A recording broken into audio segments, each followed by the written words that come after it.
Supongo que ya tienen sus guías conceptuales ahí a mano y siempre sus leyes, ¿verdad? Porque la ley, el Código Civil y otras leyes como la Constitución son básicas para nuestro curso, para nuestra clase. Entonces, con ustedes, no di la clase el día jueves, así es que voy a explicar el tema de los modos de adquirir la propiedad y luego ya pasamos a la ocupación, que es un tema bastante corto, ¿verdad? Pero sí lo tenemos que relacionar con varias leyes, no solo con el Código Civil. Así es que vamos a empezar con la guía número 18. Espérenme un momentito, permítanme. Vamos a empezar con la guía número 18.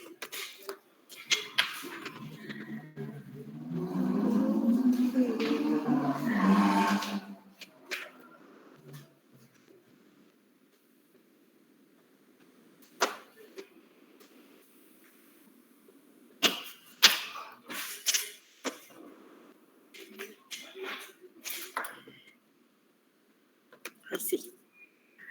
Pues sí, bueno. Y para eso, pues, hasta este momento, por ejemplo, hemos visto la propiedad como un derecho real. Ya vimos que por medio de la propiedad, pues, adquirimos el dominio de una cosa o de un bien y que podemos gozar de lo que produce este bien, pero también podemos disponer del mismo, ¿verdad? Entonces, no solo disfrutamos de todo lo que produce al ejercer la propiedad sobre un bien, sino que también tenemos la libre disponibilidad sobre el bien de tal manera que lo puedes vender, lo puedes ceder, lo puedes gravar. Si se realiza un gravamen para garantizar el cumplimiento de una obligación, dando un bien inmueble, ¿verdad? Entonces estamos ante la hipoteca y si es de bien mueble, entonces estamos ante las garantías mobiliarias. Ahora bien, ¿y cómo adquirimos la propiedad? ¿A través de qué? ¿Qué hacemos, ¿verdad? Para adquirir la propiedad.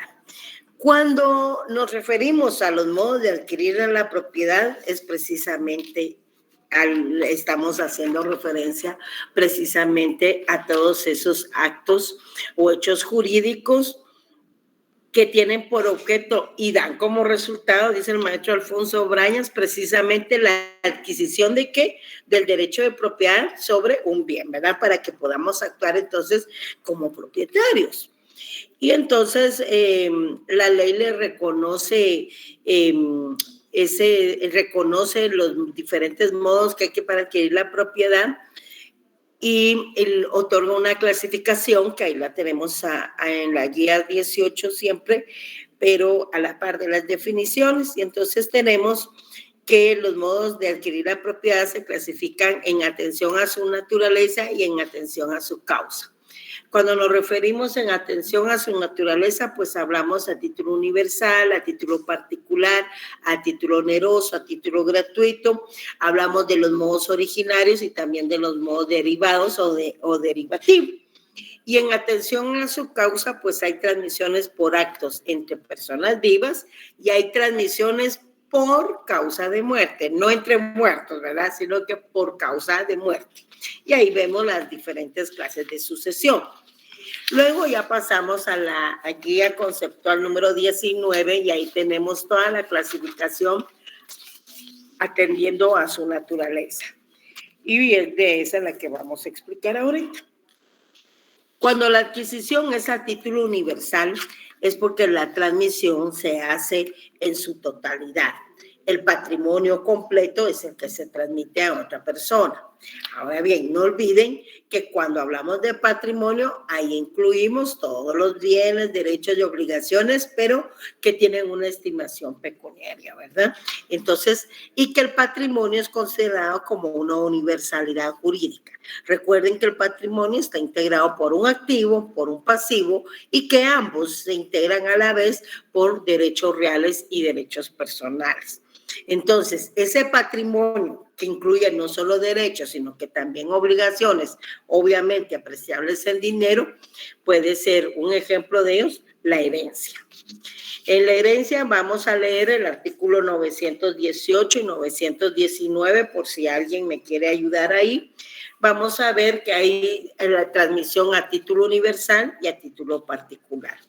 Cuando la adquisición es a título particular, entonces lo que sucede ahí es que se transmiten bienes determinados, como sucede en los legados en la sucesión hereditaria, es decir, que se especifican, se determinan, se identifican los bienes que se van a transmitir, ¿verdad? Por ejemplo, si hablamos de los contratos y lo que vamos a comprar es un terreno, ¿verdad? Como comúnmente se le conoce, o un lote, entonces ese lote, ese terreno tiene un número de finca, folio y libro, y hay que consignarlo en el contrato de compraventa para que el primer testimonio sea inscrito en el registro de la propiedad. Obviamente pagando todos los impuestos y cumpliendo con todos los requisitos de ley. Pues los contratos son ejemplos de transmisiones a título particular y también los legados. Cuando en el testamento indica el otorgante qué bien, o sea, determina, identifica o especifica qué bien le va a transmitir a X o Y persona que también la identificará. ¿Alguien me quiere ayudar con la lectura de los artículos 918 y 919, por favor? No se vayan a dormir. Sarita Amaya y Amanda Bobadilla. Sara lee el 918 y Amanda el 919, por favor. De acuerdo, licenciada. Gracias. Transmisión de la herencia. Los derechos a la sucesión de una persona se transmiten desde el momento de su muerte y la sucesión puede ser a título universal y a título particular. Muchas gracias. Entonces, Amanda, creo que vas a leer el siguiente artículo, ¿verdad? Así es, licenciada. Buenas tardes. Artículo 919. Herencia y legado. La asignación... Perdón, Amanda, disculpa. Pongan atención, porque tanto en el artículo 918 como en el 919 están haciendo referencia del modo de adquirir la propiedad a título universal y a título particular. Por eso es bien importante que pongan atención a la lectura de estos artículos y ya saben, deben de estar subrayando y anotando. Hoy sí, Amanda, perdón. Está bien. Artículo 919. Herencia y legado. La asignación a título universal se llama herencia. La asignación a título particular se llama legado. El título es universal cuando se sucede al causante en todos sus bienes y obligaciones transmisibles, a excepción de los legados. El título es particular cuando se sucede a uno o más bienes determinados. La sucesión puede ser en parte testada y en parte intestada. Muy bien, muchas gracias. Entonces, vamos analizando y vamos viendo, ¿verdad?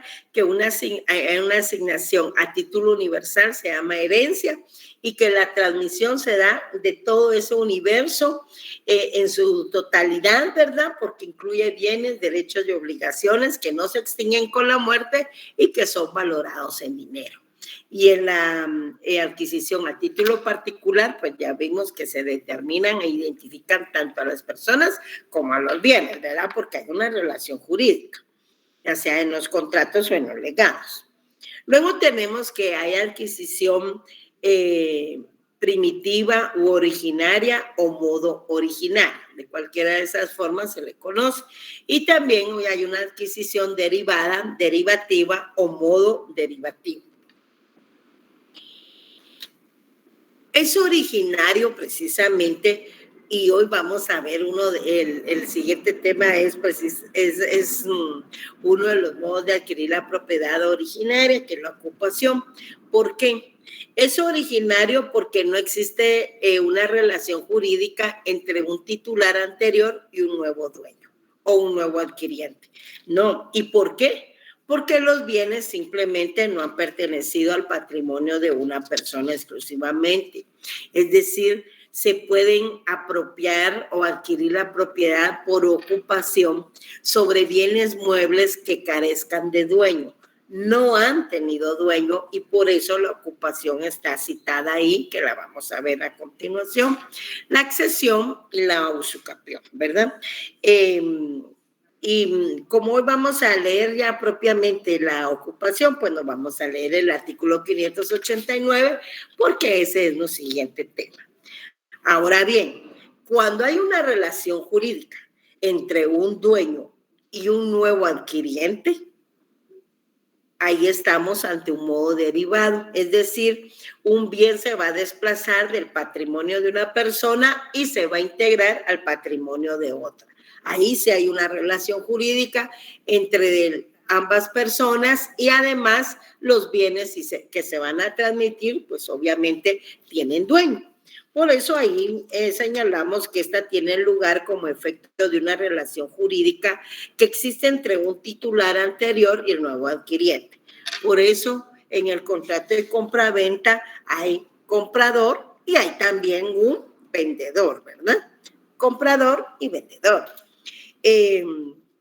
Lo mismo pasa en la donación. Uno que entrega el bien y otro que lo recibe. Y ahí tenemos como ejemplo pues los contratos translativos de dominio y también tenemos a la herencia, ¿verdad? Porque la herencia precisamente viene del patrimonio de una persona que fallece y que se le va a transmitir a una persona viva, obviamente. Veamos ese artículo, como ya leímos el 918 y el 919, leamos por favor el 1517 y el 1518. No sé si alguien me va a ayudar. Sí, Sara, 1517, por favor. Artículo 1517. Hay contrato cuando dos o más personas convienen en crear, modificar o extinguir una obligación.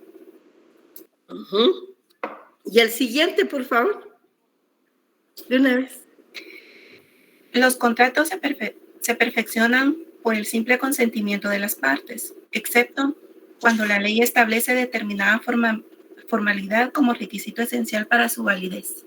Ok, bueno, entonces ya vimos que cuando se trata de un modo derivativo es porque existe un dueño anterior que va a transmitir ese bien a un nuevo adquiriente. Entonces, los contratos es un vivo ejemplo también de esa relación jurídica, donde hay un vendedor y hay un comprador, por ejemplo. Y también sucede en la herencia. O sea, en la herencia que es el patrimonio de la persona que fallece y que se la transmitirá a un heredero legalmente establecido por medio de testamento o a un heredero que la ley designe si no se ha otorgado testamento. También entre los modos de adquirir la propiedad tenemos que pueden ser a título oneroso y a título gratuito. Cuando decimos que un modo de adquirir la propiedad es a título oneroso, es porque se paga un precio, bienes o servicio a cambio de otro bien, ¿ya? Por ejemplo, en el contrato de compra-venta, pues vamos a adquirir un bien, pero vamos a pagar un precio en dinero, ¿verdad?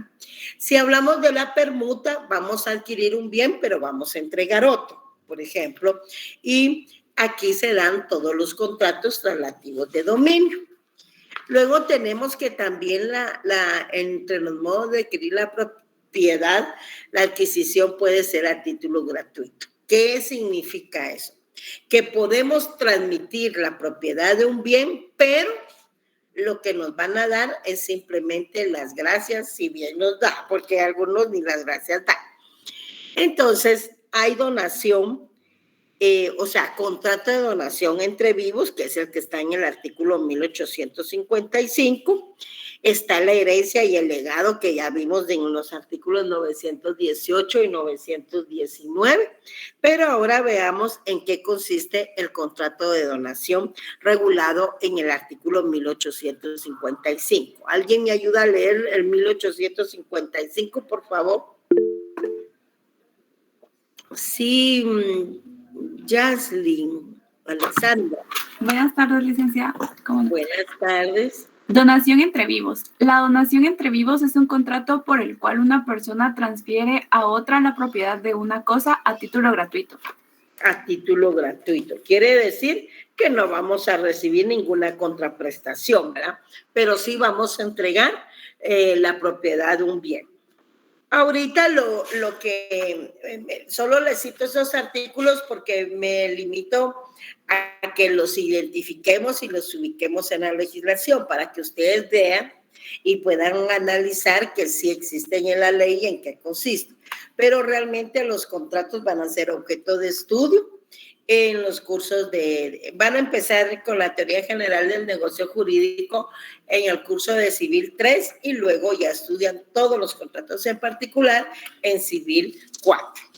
Y por último tenemos la clasificación de los modos de adquirir la propiedad, pero en atención a su causa.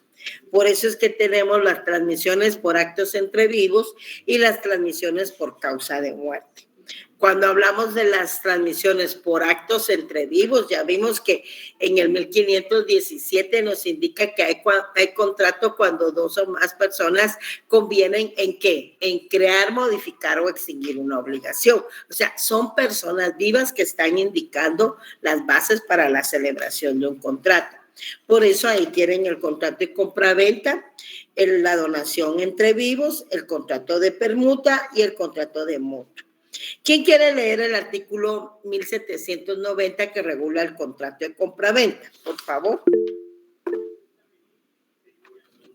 Sí, Shirley. Artículo 1790. Por el contrato de compraventa, el vendedor transfiere la propiedad de una cosa y se compromete a entregarla, y el comprador se obliga a pagar el precio en dinero. En dinero. Entonces, entrega un bien y recibe dinero, ¿verdad? Porque esa es la obligación del comprador. Luego tenemos el contrato de donación entre vivos, que ya lo leímos, y ahora tenemos el contrato de permuta, que está regulado en el artículo 1852. ¿Alguien que lo quiera leer? Sí, Sara. Y Michelle, vas a leer el 1942, por favor. Empezamos con Sara. Gracias, licenciada. Artículo 1852. La permuta es un contrato por el cual cada uno de los contratantes transmite la propiedad de una cosa a cambio de la propiedad de otra. Cada permutante es vendedor de la cosa que da y comprador de la que recibe en cambio. Y cada una de las cosas es precio de otra. Este contrato se rige por los mismos principios del contrato de compraventa, en lo que fueren aplicables. Ok, muchísimas gracias. Entonces, ¿ahí qué sucede? Ahí no pasa lo mismo que en la compraventa, porque en la compraventa vas a entregar un bien, pero recibes un precio en dinero, ¿verdad? Pero cuando lo que recibes es otro bien, entonces estamos ante la permuta, ¿ya? Y cuando lo que recibes es muchas gracias, estamos ante la donación. Y cuando hay que reponerlo en la misma cantidad, calidad y especie, estamos ante un contrato de mutuo. Aquí había una señorita que sí, yo creo que era mujercita, que iba a leer el artículo 1942 para que veamos en qué consiste el contrato de mutuo. Por favor. Artículo 1942. Por el contrato de mutuo, una persona entrega a otra dinero u otras cosas fungibles con el cargo de que se le devuelva igual cantidad de la misma especie y calidad. Ok. Bueno, entonces todos los contratos son actos que se realizan entre personas vivas y eso es en atención a su causa. Pero también hay transmisiones por causa de muerte y ahí encontramos la sucesión. La sucesión hereditaria puede ser testamentaria cuando obviamente existe un testamento y va a ser declarado válido. La sucesión también puede ser intestada cuando la persona no otorgó testamento y entonces la legislación decidirá quiénes van a ser los herederos. Y también puede ser parte intestada, que es la sucesión mixta. Herencia cuando la transmisión es a título universal y legado cuando es a título particular. ¿Hay alguna duda hasta el momento? ¿No? Bueno, entonces ahora tenemos, sí, Freddy. Buenas tardes, licenciada. ¿Será que puede dar un ejemplo de herencia y legado? O sea, para distinguirlos mejor. No, ya lo dije, pues. Herencia cuando toda la transmisión es del patrimonio en su totalidad. Porque te recordás qué es el patrimonio, Freddy. Sí, me acuerdo. ¿Qué es el patrimonio? Son los bienes. ¿Qué bienes? Eso no es patrimonio. Es todo lo que posee una familia, ¿no? No. Licenciada, son todos los activos y pasivos de una persona. Exacto. O sea, todos los bienes, derechos y obligaciones que tienen una apreciación económica. Fue el primer punto del programa, Freddy. Y entonces ya las compañeras hasta ya leyeron el artículo 918 y 919. Ya dijimos que cuando todo ese universo, que es el patrimonio, y se transmite en su totalidad, estamos hablando de la transmisión a título universal. Pero si la persona otorga testamento y ahí indica, especificando cuál es el bien y el nombre de la persona, ¿verdad? Identificando también el sucesor, entonces estamos ante un legado. Eso es. Pero entonces, Freddy, tienes que leer el patrimonio porque mira que ya viene el primer parcial y no estás ubicado ni en qué es patrimonio, por eso te está costando entenderlo. Bueno, ¿algo más? ¿No? Ahora bien, hemos leído hasta este momento o hemos tratado hasta este momento los modos de adquirir la propiedad, ¿verdad? En toda su clasificación. Pero también hay modos de perder el derecho de propiedad. Entonces, hay dos leyes que no existían cuando entró en vigencia el Código Civil en 1964 y esas dos leyes regulan regulan formas involuntarias de perder el derecho de propiedad, especialmente cuando proviene de hechos ilícitos o del dinero ilícito. Bueno, en primer lugar tenemos los modos voluntarios. En los modos voluntarios tenemos el abandono del bien, pero lo que sucede es que hay un desprendimiento voluntario del bien, es decir, el titular o el propietario que ejerce el derecho de propiedad sobre ese bien, valga la redundancia, tiene la intención de abandonar ese bien. Un ejemplo, por ejemplo, puede ser que ustedes van a cambiar los muebles de su casa aprovechando que hubo bono, ¿verdad? Y que todavía tienen un poquito de bono. Entonces, vienen y sacan el amueblado de su casa y lo dejan en el depósito de basura o cerca del depósito de basura. Ese bien ha sido abandonado porque tú ya no lo quieres y ya no lo quieres porque vas a comprar otro, ¿verdad? Y eso es lo que haces al renovar entonces tus bienes. Eso. Aparte es que lo quieras vender, pero si solo lo vas y lo colocas ahí en el depósito de basura, tú ya no tienes intención, con eso estás demostrando, miren, erga omnes, que ya no quieres esos muebles y que por lo tanto ya no vas a ejercer la propiedad sobre lo mismo. Esa situación también se puede dar cuando ya no queremos utilizar la ropa, ¿verdad? Que hemos usado durante tanto tiempo, entonces también lo dejamos ahí en el depósito de basura o algún electrodoméstico que esté fallando, etcétera. Con esos bienes, cuando los dejas, entonces estás demostrando que ya no vas a ejercer el dominio sobre los mismos. Y la otra forma de un modo voluntario también, pero de perder la propiedad, es la transmisión de la propiedad misma, de una persona a otra, ¿verdad? Porque la vas a vender, porque la vas a donar, porque la vas a permutar, etcétera. Pero ahí hay ánimo entonces de transmitir el bien, no solo de abandonarlo y de decir ya no, que voy a ejercer la propiedad sobre ese bien. Esas son dos formas voluntarias, entonces, repito, de perder el derecho de propiedad sobre algunos bienes, especialmente bienes muebles, ¿verdad? Y en los inmuebles, pues hay una transmisión de dominio y para eso, pues se tendrá que celebrar el contrato de transmisión de dominio respectivo, que puede ser la compraventa, puede ser la donación o puede ser la permuta. Pero también hay modos involuntarios de perder la propiedad y ahí está la extinción y la expropiación forzosa. En la extinción yo les agregué que puede ser natural y también puede ser legal. Es natural, por ejemplo, cuando un bien deja de existir físicamente por cualquier causa. Especialmente ahí tenemos el claro ejemplo en los bienes consumibles, ¿verdad?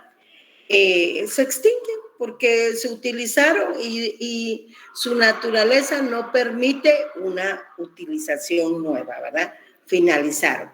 Entonces, la gasolina, ahí lo tienen como ejemplo, finaliza pues, naturalmente o obviamente porque fue utilizada. Lo mismo pasa con los alimentos, ¿verdad? En sentido contrario, tenemos, por ejemplo, la ropa que permite que lo usemos una y otra vez. Luego tenemos, entonces, que también podemos perder la propiedad y ahí se aplica, podemos perder la propiedad de forma legal y se aplican dos leyes que cuando entró en vigencia, repito, el Código Civil no existía.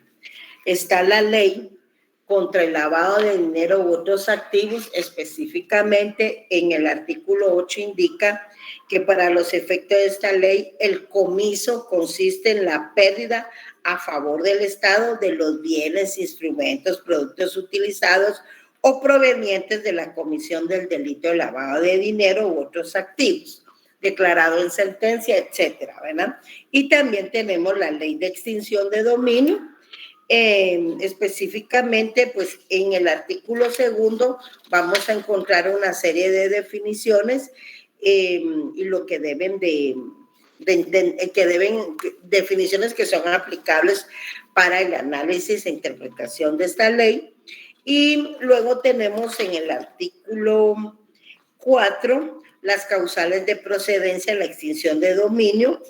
Y veamos a ver las primeras dos, ¿verdad? Ustedes ya lo van a leer porque ese artículo 4 también tiene varios numerales, literales.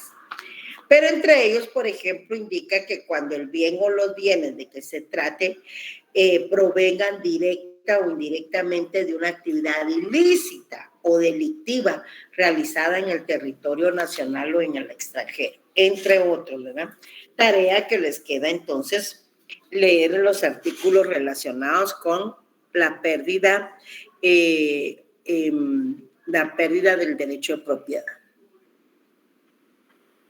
Y luego tenemos la ley de expropiación forzosa que se aplica cuando por utilidad pública o necesidad social el Estado dispone, adquirir para sí un bien cuyo propietario generalmente se niega a vendérselo o pide por el bien un precio excesivo. Entonces se aplica la ley de expropiación y en su artículo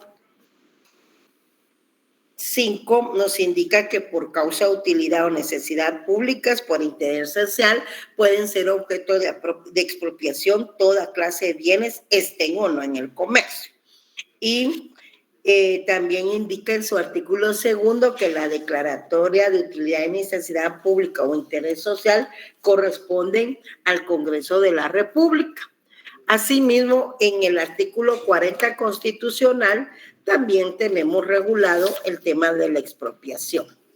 En casos concretos, la propiedad privada podrá ser expropiada por razones de utilidad colectiva, beneficio social o interés público debidamente comprobados.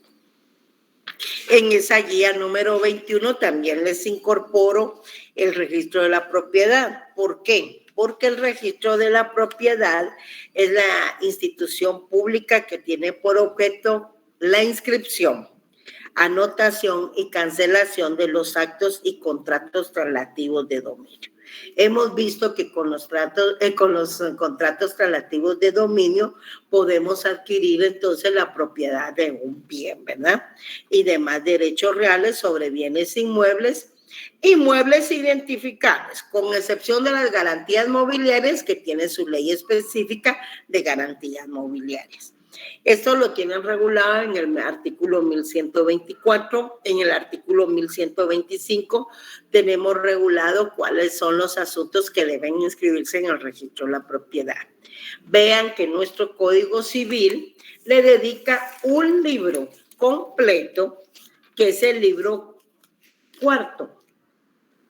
Un libro completo del Código Civil, el Código Civil le dedica un libro completo al estudio y la regulación del registro de la propiedad. Entonces, no olvidemos que todos los actos relacionados con la inscripción, anotación y cancelación de los contratos traslativos de dominio deben ser inscritos en el registro de la propiedad. ¿Hay alguna duda en cuanto a esto, compañeros, en cuanto al tema explicadito? Pero tienen que leer, ¿verdad? Porque, imagínense, tienen que leer para ir entendiendo. ¿Hay alguna duda? Todo claro, licenciada. Bueno, gracias, gracias. Ah, hay otra Marisol, aquí hay otra tocaya, ¿ven? Mucho gusto, tocaya. Ahora, gracias. Ahora tenemos ya nuestro primer modo de adquirir la propiedad, pero modo originario, ¿ya? Modo originario. La ocupación tiene la característica de ser un modo de adquirir la propiedad y es un modo originario porque recae sobre bienes, en primer lugar, bienes muebles que no tengan dueño, ¿ya? Que no tengan dueño. Es decir, en el tema de la ocupación no vamos a encontrar una relación jurídica de un dueño anterior que transmite el bien a otra persona que sería el nuevo adquiriente. En nosotros aquí, en la guía número 22, tenemos dos definiciones. La primera del maestro de Diego y la segunda de nuestro maestro guatemalteco Alfonso Brañas. La primera indica que ocupación es la aprehensión de una cosa corporal que no tiene dueño. Vean, y lo voy a insistir en la explicación que recae sobre bienes, muebles y que no tengan dueño, porque nos estamos refiriendo y estamos estudiando en este momento en un modo de adquirir la propiedad original, ¿verdad? Con el ánimo de adquirir la propiedad. Luego tenemos que hay ocupación cuando alguien toma una cosa para sí que no pertenece a nadie o pertenece a dueño ignorando o pertenece a un dueño ignorado o la ha abandonado, como dijimos en el caso de la pérdida del derecho de propiedad, ¿verdad? Si las abandona, si una persona abandona sus bienes, en este caso que específicamente estamos hablando de los bienes muebles, entonces, ¿qué está diciendo? Que ya no tienes la intención de ejercer el dominio sobre ese bien, o porque ya no te gusta, o ya no te sirve, o porque simplemente vas a renovar. En el artículo 589, hoy sí ya volvemos al libro segundo del Código Civil, porque hemos estado mucho ahí con los contratitos, ¿verdad? Entonces, en el artículo 589 tenemos el tema de la propiedad hasta el artículo 611, pero en el Código Civil.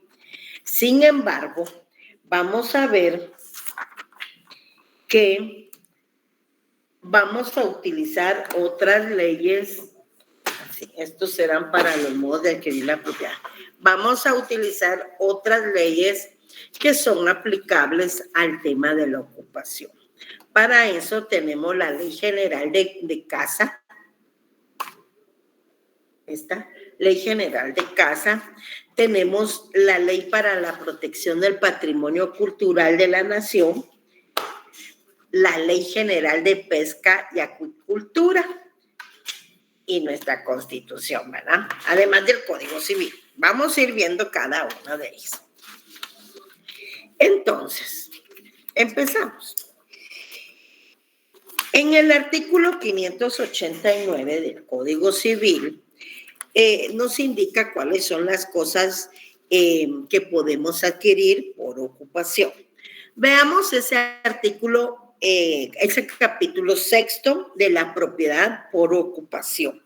¿Quién quiere leer el 589? Por favor. Gracias, Amanda. Ocupación de muebles. Las cosas muebles o semovientes que no pertenecen a ninguno pueden adquirirse por ocupación, de conformidad con lo dispuesto en las leyes especiales. Muchas gracias. Y las leyes especiales entonces son estas que ya se las mencioné. De todas maneras, ahí las tienen en su guía. Ahora bien, ¿cuáles son los requisitos con los que debe cumplir la ocupación para que pueda ejercerse la propiedad sobre determinado bien? Hemos visto entonces con la lectura que Amanda nos hizo favor del 589, que en primer lugar, ya vieron, recae sobre cosas muebles o semovientes. ¿Por qué puede recaer en semovientes? Porque ya estudiamos que los semovientes pueden tener doble calidad y además que no pertenezca a nadie, a ninguno, o sea, que no hayan tenido dueño. Y las leyes especiales, pues como ya les comenté, ya las enumeré, pero las vamos a ir platicando. Entonces, la ocupación debe cumplir con los requisitos. En primer lugar, de ubicar la cosa, la detentación de la cosa. Queremos ejercer ese poder de propiedad, ese derecho real sobre el ánimo, con el ánimo de obtener la propiedad de ese bien. Y para eso, pues hay que ejecutarla en forma permanente y con el ánimo de dominio, o sea, de ejercer ese derecho de propiedad. Deben recaer en cosas que no tengan dueño o cuya procedencia se ignore, ¿verdad? Entonces, que no tengan dueño. Miren, eso es lo que debemos de tener bien clarito, que solo recae sobre bienes muebles y ya vamos a ver sobre qué clase de bienes muebles, porque no son todos, ¿verdad? Sobre bienes muebles y que no tengan dueño. Para eso, entonces, tenemos que la ocupación se integra por 3 elementos. Un elemento formal que consiste precisamente en esa aprehensión que hacemos del bien. Bueno, esto quiero que sea mío, ¿verdad? Este bien no debe tener dueño, ¿verdad? No debe pertenecer a nadie, porque si lo tomo y tiene dueño, ahí lo que voy a cometer es un delito, ¿verdad? Por eso en la última guía tengo algunos delitos ahí enumerados, que es precisamente cuando se hace sobre bienes muebles. Luego...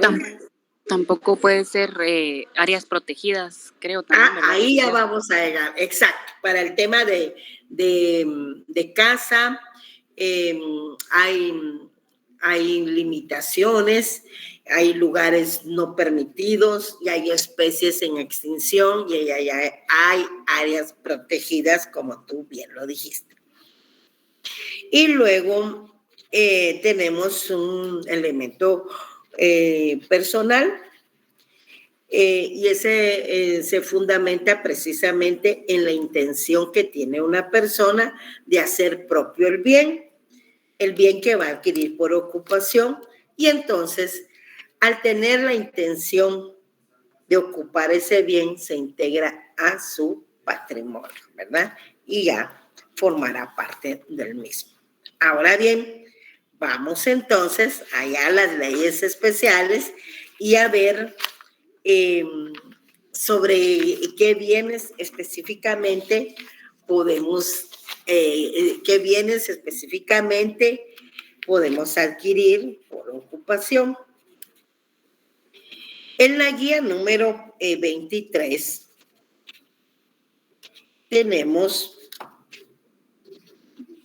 los muebles, los bienes muebles objeto de ocupación, de acuerdo al 589 y a otros que vimos ahí. Pues de acuerdo al 589, vimos que recae sobre bienes muebles o semovientes que no pertenecen a nadie, ¿verdad? Como norma general. Pero ya en el 591 nos indica qué muebles pueden ser objeto de ocupación, porque resulta que no todos, ¿verdad? Veamos ese 591. Fíjense, pues. Pueden ser objeto de ocupación, ¿cuáles? Las piedras, las conchas y otras sustancias que se encuentran en las riberas del mar, de los ríos, arroyos de uso público y que no presentan señales de dominio anterior. También pueden ser objeto de ocupación las cosas cuya propiedad abandona voluntariamente el dueño. Pero ya ven entonces cómo va limitando la propia ley, ¿verdad? Ya nos dicen bienes muebles o semovientes que no tengan dueño. Ah, bueno, pero ¿qué bienes muebles, verdad? Pues entre ellos, si van al mar o al río o al arroyito, pues pueden traerse sin ningún problema las piedrecitas, las conchitas y cualquier otra cosita, sustancia que se encuentre en las riberas del mar, de los ríos y arroyos, ¿verdad? Ahora lo que arroja el mar, el pobrecito, es basura.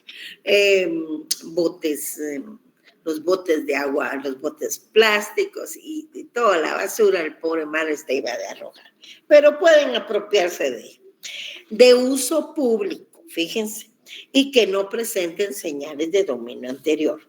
Y también pueden adquirir por ocupación las cosas que las personas abandonan voluntariamente, ¿verdad? Entonces, porque ya no les pertenece. Ahora bien, la ocupación básicamente, de acuerdo al Código Civil, va a recaer sobre tesoros, ¿ya? Hallazgo de tesoros. Los tesoros descubiertos se encuentran regulados del artículo 592 al 595 y ahí están las reglas para las reglas con las que debe cumplirse para buscar un tesoro.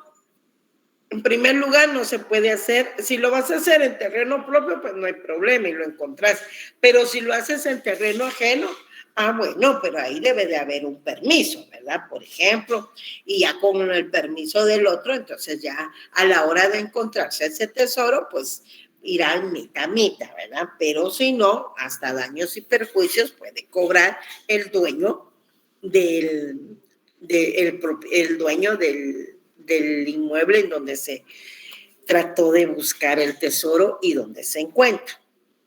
Ahora bien, como este tema del tesoro lo encontramos del 592 al 595, especialmente en lo relacionado a en qué forma se va a dividir el permiso y la garantía que ha de prestarse para que se busque el tesoro ya en el terreno ajeno, entonces ahí aplican dos leyes básicas, porque hay varias, ¿verdad?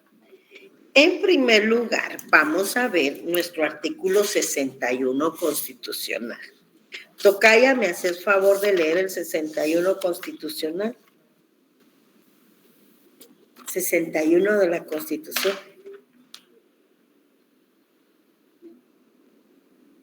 No se duerman, muchachos, no se duerman. 61 constitucional. Amanda, ¿lo vas a leer? Sí, licenciada. Protección al patrimonio cultural.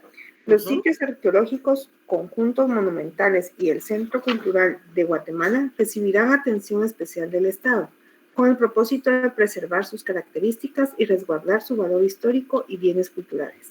Estarán sometidos a régimen especial de conservación el Parque Nacional Tikal, el Parque Arqueológico de Quiriguá y la ciudad de Antigua Guatemala, por haber sido declarados Patrimonio Mundial, así como aquellos que adquieran similar reconocimiento. Ok, muchísimas gracias. Bueno, entonces, desde nuestro artículo 61 constitucional tenemos protección al patrimonio cultural.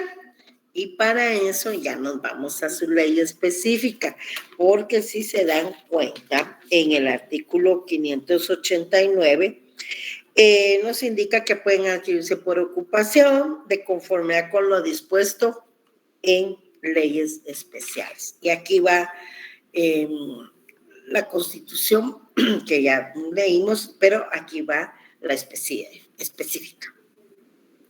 Ley para la protección del patrimonio cultural de la nación. Aquí está. Ley para la protección del patrimonio cultural de la nación. Es una ley que tiene mucha aplicación aquí en el campo de los derechos reales. En primer lugar, en el artículo segundo nos indica que es el patrimonio cultural y en el artículo 3 hay una clasificación de los bienes de acuerdo al patrimonio cultural tangible y el patrimonio cultural intangible. El patrimonio cultural lo forman los bienes e instituciones que por ministerio de la ley o por declaratoria de autoridad lo integren y constituyan bienes muebles o inmuebles públicos o privados relativos a la paleontología, arqueología, historia, antropología, arte, ciencia y tecnología y la cultura en general, incluido el patrimonio intangible que coadyuven al fortalecimiento de la identidad nacional. En el artículo 3, que quiero que vayan a leer, se encuentra la clasificación de los bienes que conforman el patrimonio cultural de la nación. Y ahí tenemos en primer lugar que hay un patrimonio cultural tangible y un patrimonio cultural intangible. Cuando hablamos del patrimonio cultural tangible, está integrado por los bienes culturales inmuebles, pero también por bienes culturales muebles. Ahí vamos a encontrar el producto de excavaciones o exploraciones terrestres o subacuáticas, los bienes artísticos y culturales relacionados, las colecciones y los objetos o ejemplares que por su interés e importancia científica para el país sean de valor para la zoología, botánica, etcétera. Tienen que leer. Y el patrimonio cultural intangible que se está integrado por las instituciones, tradiciones y costumbres, tales como la tradición oral, musical, medicinal, culinaria. Se han fijado que hay algunos platos típicos que han sido declarados patrimonio cultural intangible y también algunos bailes, ¿verdad? También danza. Indica la ley, danza y teatro. Entonces, a leer esta ley también. En esta ley, fíjense que en su artículo 5 tenemos que todos esos bienes que vayan encontrando por allí tienen que ser inscritos. Los bienes culturales podrán ser de propiedad pública o privada, ¿verdad? Los bienes culturales de propiedad o posesión pública son imprescriptibles e inalienables y deben ser inscritos en este registro de bienes culturales. Y que está regulado en el artículo 23. El registro de bienes culturales es una institución pública adscrita a la Dirección del Patrimonio Cultural y Natural y tiene por objeto la inscripción, anotación y cancelación de los hechos, actos, contratos relativos a la propiedad, posesión de bienes culturales referidos en el capítulo 1 de esta ley. Ley específica, ¿verdad? Luego tenemos que podemos adquirir por ocupación la propiedad de los bienes mostrencos. ¿Pero qué es un bien mostrenco? Mostrenco, no monstrenco, no de monstruo, es de mostrenco, de mostrar. ¿Quién quiere leer la definición que aparece ahí en la guía 23? Llevemos la lectura, por favor. Sí, Carmen. Está bien, licenciada. Hallazgos de... Gracias. Gracias. Hallazgos de bienes monstrencos. Son los monstrencos, ¿eh? monstrencos. Ajá. Son los muebles o semovientes que se encuentran perdidos o abandonados sin saberse de su dueño. Se denominan monstrencos por cuanto se deben mostrar o poner de manifiesto y pregonar para que pueda su dueño saber el hallazgo y reclamos si no los hubiera abandonado. Por extinción se llama también monstrencos los inmuebles y vacantes y sin dueño conocidos. Guillermo Cabanelas. Cabanelas, ok. Entonces, son bienes que han sido abandonados, ¿verdad? Están perdidos. Entonces, por eso es mostrenco. ¿Por qué? Porque se deben mostrar. Recuerden que cuando hablamos de derechos reales, son oponibles contra todo el mundo, ¿verdad? Erga omnes. Entonces, los tenemos que mostrar y el artículo 596 nos indica que el que encontrare un mueble o semoviente al parecer extraviado y cuyo dueño se ignore, deberá presentarlo a la autoridad municipal más próxima del lugar donde hubiera tenido lugar el hallazgo. Que la autoridad que reciba el bien encontrado pondrá el hecho en conocimiento público. Mostrenco, lo va a mostrar, ¿verdad? Y si transcurrido el término fijado no se presentare persona que justifique su dominio, se procederá a su venta en pública subasta. Ahora, ahí le pueden anotar que este artículo hay que relacionarlo con el artículo 680. Vamos ahora a leer el artículo 680, por favor. En el artículo 680 tenemos bienes mostrencos y a ese le hacen una anotación ahí, ver artículo 596 porque venimos del 596. ¿Qué nos indica? Cualquiera puede recoger y salvar los animales, maderas, frutos, muebles y otros productos de la industria arrebatados por las corrientes de las aguas públicas o sumergidos en ellas, presentándolos inmediatamente a la autoridad que dispondrá su depósito o su venta en pública subasta cuando no puedan conservarse. Se anunciará enseguida el hallazgo, o sea, mostrenco, ¿eh? Mostrarse, va a ser público que el bien está abandonado.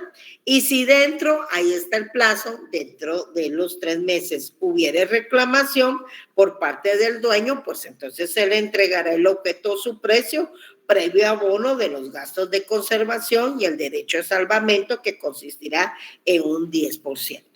Transcurrido aquel plazo, o sea, los 3 meses, sin haber reclamado el dueño, perderá su derecho y se devolverá todo a quien lo salvó, previo abono de los gastos de conservación. Bueno, a eso se refieren los bienes mostrencos, compañeros. Los bienes que entonces desaparecieron del dominio de su dueño, o sea, están perdidos, pero se deben demostrar. Hay un plazo ahí para mostrarse y si aparece el dueño, pues entonces se le entrega y ya ven, él tendrá que hacer un abono del 10% por los gastos ocasionados y si no, pues se vende en pública subasta. ¿Sí, Madeline?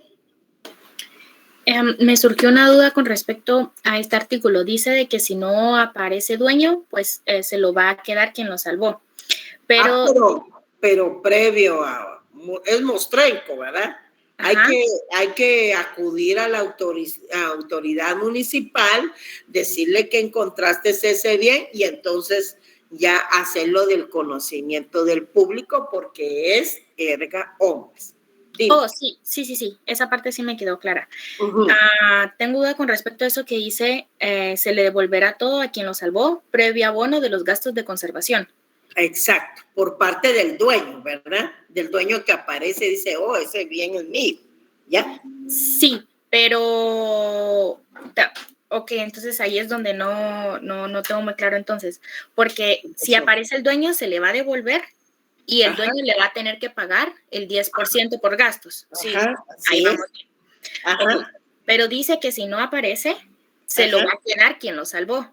Así es. Previo abono de los gastos de conservación. Es decir, ¿la autoridad local le va a pagar a la persona o cómo está eso? Sí, así sería, porque la autoridad local es quien lo puso de conocimiento público, ¿verdad? Pensemos en que si es un animalito, le tuvo que dar de comer, por ejemplo, si fue un semoviente. Así es. Ok, así entonces la autoridad local le va a pagar a la persona que se lo va a quedar. Exacto. Le va a reintegrar los gastos, ¿verdad? Ajá. ¿Ya? Okay. Se le entregará por parte del dueño, se le entregará el objeto o su precio, pero previo abono, lo que tú estás diciendo, de los gastos de conservación y el derecho de salvamento que consistirá, dice la ley, en un 10%, ¿verdad? Ahí está. Vamos, gracias. Bueno, esto es entonces con los bienes mostrencos. Ya vimos los tesoros, ahorita vimos los bienes mostrencos y finalizamos con el tema de los animales bravíos o salvajes, porque nuestra legislación permite que por ocupación podamos adquirir también la propiedad de algunos animales. Ahí quiero que leamos artículo 600 del Código Civil y del artículo 600 al 611 está regulado en el Código Civil este tema. Veamos ese 600. Son susceptibles de ocupación por la caza y la pesca los animales bravíos o salvajes. No se puede cazar sino en tierras propias o en las ajenas con permiso del dueño. Pero eso era en 1964, cuando entró en vigencia el Código Civil. En la actualidad tenemos una ley específica de caza. Ley, miren, general de caza. Y tenemos una ley general de pesca y acuicultura. Ya con la ley general de caza, entonces aquí ya están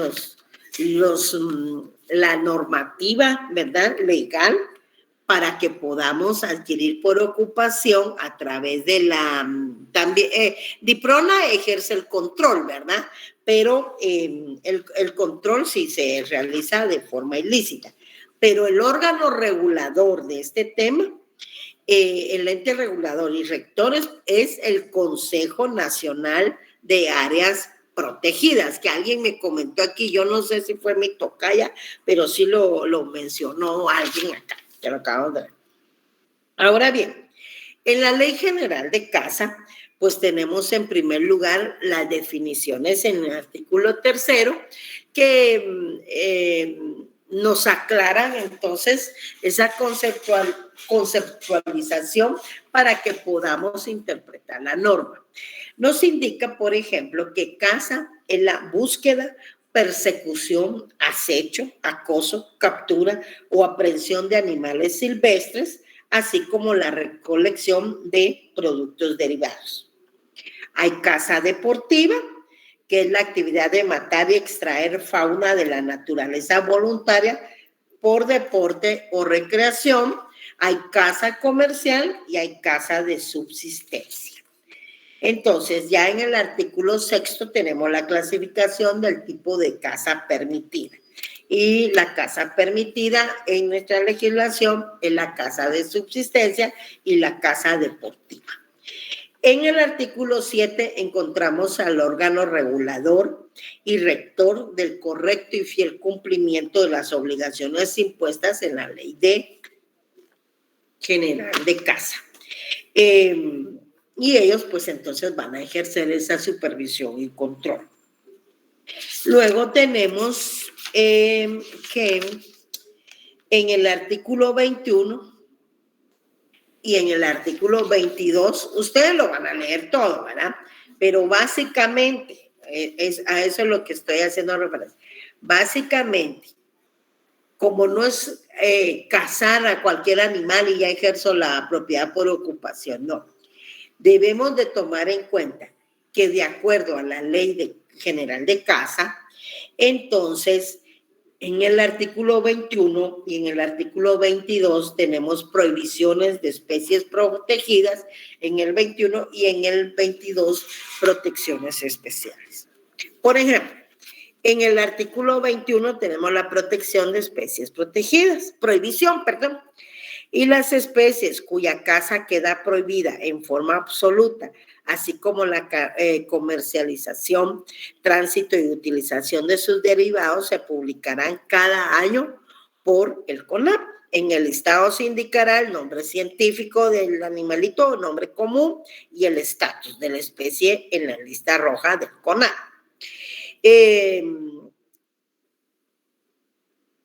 Luego tenemos, y después quiero hacer un ejemplo. En el artículo 22 tenemos prohibiciones especiales y queda terminantemente prohibida la comercialización de cualquier especie de animales de caza, ya sean vivos o muertos, en todo el territorio nacional. Asimismo, se prohíbe la compra y venta de animales de caza y sus derivados en mercados de todo tipo, tiendas y restaurantes. Bueno. Y hay una excepción ahí en la disposición. Pero, por ejemplo, ahora pregunto yo, ¿será que el quetzal, nuestra ave símbolo, lo podemos adquirir o podemos ejercer la propiedad sobre él, ¿verdad? O por la ocupación, por medio de la ocupación sobre nuestro quetzal? ¿Qué piensa? No, licenciada. Especies protegidas. Pues la prohibición la tenemos precisamente en ese artículo 21, que está la prohibición de especies protegidas. El quetzal queda bajo protección total y veda absoluta. Su caza o captura por cualquier motivo, con excepción de investigaciones científicas debidamente autorizadas por la entidad competente, constituye un delito penado por la ley. Artículo 21 de la Ley General de Caza, que tienen que leer. Y por último, encontramos, porque aquí lo que hago es enumerarles los artículos más importantes, ¿verdad? Ya la lectura general les toca a ustedes.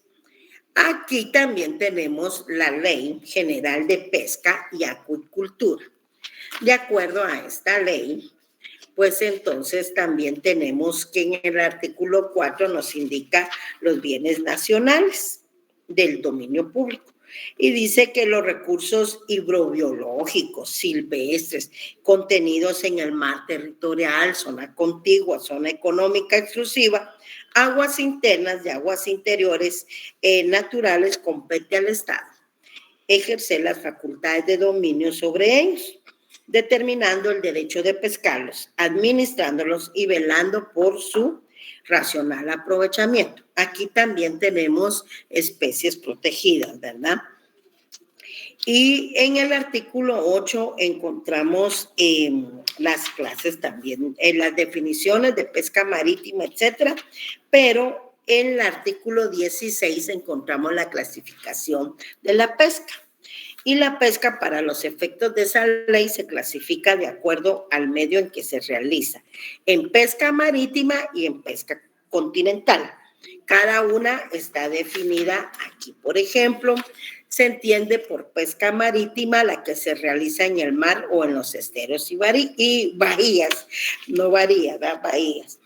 Hay tipificación de la pesca de acuerdo al propósito que se realiza, de acuerdo al artículo 17 de la ley, esta Ley General de Pesca y Acuicultura, y ahí se ya divide de acuerdo al tipo, ¿verdad? Al propósito, perdón, en pesca comercial, pesca deportiva, científica y de subsistencia. Y también tenemos especies que deben ser protegidas, y en el artículo 80 de la ley encontramos entonces las prohibiciones.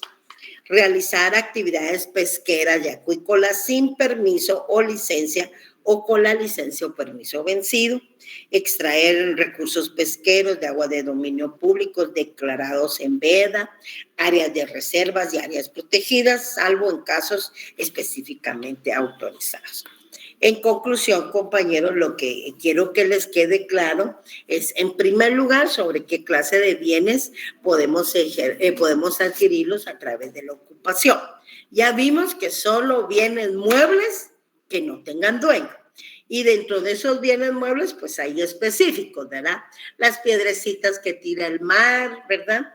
El arroyo, etcétera. Los ríos.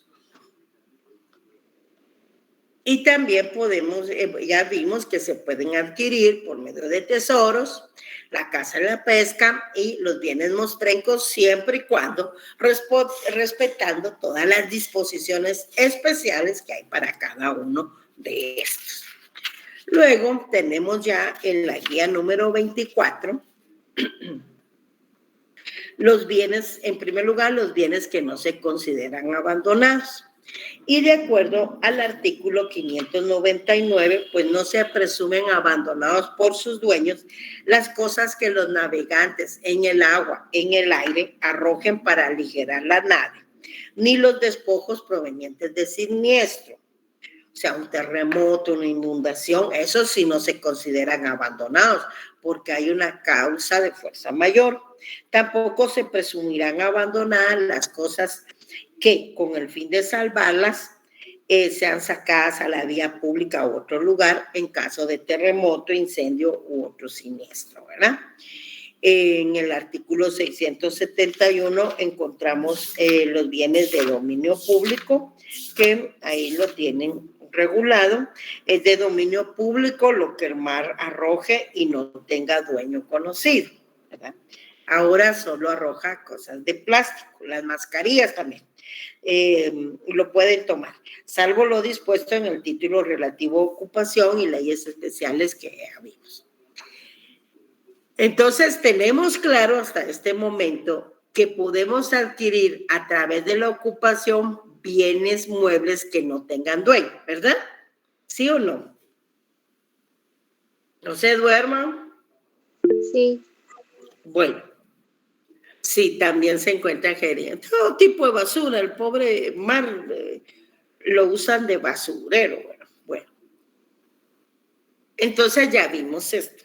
Ahora bien, la pregunta es, ¿y qué bienes no pueden adquirirse por ocupación? O sea, ¿para cuáles no aplica? Fíjense lo que les estoy preguntando. Ya vimos qué bienes, ¿verdad? ¿Qué bienes no podemos adquirir por ocupación? ¿Quién quiere leer el artículo 590? A ver, no se duerman mucho. Sí, Madeline. Y Brian, Madeline, que lea a Brian, porque Brian no ha leído y tú ya has leído bastante. Siempre colaboras. Muchas gracias. Brian, léete el 590, por favor. ¿Dónde andáis? Ok, buenas tardes, licenciada. Buenas tardes, Brian. Lea, pues. Artículo 590. Los inmuebles no pueden adquirirse por ocupación, los que no estén reducidos a propiedad particular pertenecen a la nación. Ok, entonces, los bienes inmuebles, para los bienes inmuebles no aplica la ocupación. La ocupación es un modo originario de adquirir la propiedad, pero solo sobre bienes muebles y no todos los bienes muebles que no tengan dueño, porque si tienen dueño, lo que vamos a cometer es un hecho delictivo, y ahí tienen unos ejemplos, ¿verdad? Ya vimos que es delito atrapar a nuestra ave nacional, ¿verdad? Ya vimos eso, de acuerdo a la Ley General de Caza, de Pesca, a la Ley General de Caza. Y ahorita vamos a leer otros ejemplos contenidos en el Código Penal. Entonces, bienes inmuebles, o sea, una finca, ¿la podemos adquirir por ocupación? Si no tiene dueño. Ay, Dios, entonces por gusto. No, licenciada, porque ya es una finca. Exacto, y una finca es un bien inmueble. Miren, pues, por más que uno explique siempre, ¿verdad? No entienden. Es que se duermen o a saber qué se ponen a hacer mientras uno está explicando. No aplica para bienes inmuebles. la respuesta que dio la persona, que quiere decir que no sabe qué es un bien mueble y qué es un bien inmueble. Bueno, ya se fijaron la importancia entonces de conocer la clasificación de los bienes, porque en este caso ya vimos que los bienes inmuebles no se pueden adquirir por ocupación. Ahí ya vamos a ver otras figuras. Vamos a leer finalmente unos 2 articulitos y ustedes leen lo demás del Código Penal. El Código Penal ahí lo tienen porque es su próxima clase. Pero vean el artículo 246. Solo voy a leer ese para que hagan el ejemplo. Fíjense pues. Hurto. Quien tomare sin la debida autorización cosa mueble. Fíjense. Total o parcialmente ajena será sancionado con prisión de tanto a tanto. O sea, por eso se los pongo de ejemplo, porque la ley exige que para que podamos adquirir por ocupación un bien mueble, no debe tener dueño. Si tiene dueño, estás cometiendo un delito de hurto, y ahí está el hurto agravado también. Está el hurto de uso en el artículo 248. Quien sin la debida autorización tomare una cosa mueble, total o parcialmente ajena, con el solo propósito de usarla y efectuar su restitución, etcétera, también comete delito. Si se utiliza violencia, pues ya encontramos el robo. El robo en el 251. Quien sin la debida autorización y con violencia anterior, simultánea o posterior a la aprehensión, tomare cosa mueble, total o parcialmente. Entonces yo quería consignar estos delitos acá para que se den cuenta cuál es la consecuencia cuando nos queremos apropiar o utilizar un bien mueble, ¿verdad? Que tiene dueño precisamente. Bueno, aquí finalizo. Aquí finalizo. Tenemos unos minutitos todavía para algunas preguntas sobre los temas, obviamente, que estamos exponiendo, ¿verdad?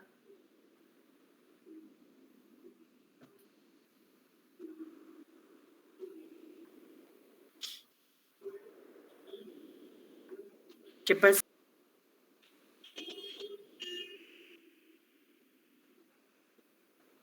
¿Ya?